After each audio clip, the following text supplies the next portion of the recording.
నా జీవితంలో చాలా ఎలక్షన్స్ ఫేస్ చేస్తే కానీ వేవ్ కనపడేది, వ్యతిరేకత కనపడేది.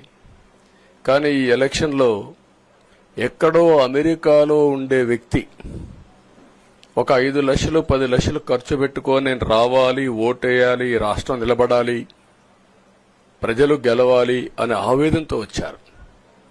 ఎక్కడో పక్క రాష్ట్రాల్లో ఎక్కడో కడుపు నిండడం కోసం కూలి పనులకైనటువంటి వ్యక్తులు, పాచి పనులు చేసుకునే వ్యక్తులు సొంత డబ్బులు పెట్టుకొని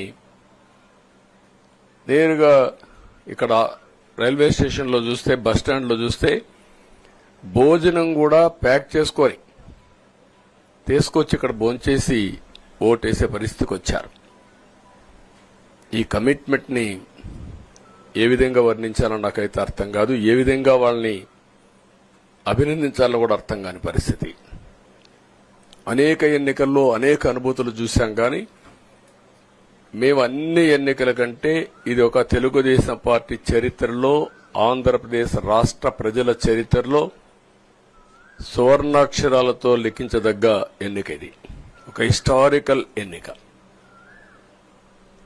ఆగస్టు క్రైసిస్ తర్వాత ఎన్టీ రామారావు గారు పార్టీ పెట్టిన తర్వాత 83లో మేము గెలిచాం.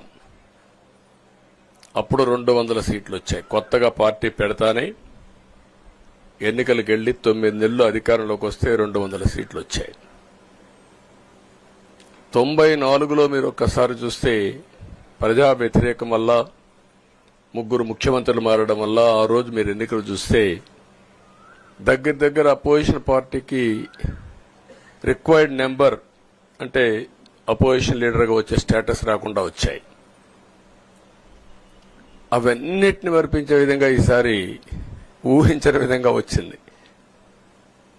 అంటే దానికి కారణాలు నేను ఎక్కువ చెప్పక్కర్లేదు, అనుభవించిన ప్రజలకే అర్థమవుతుంది.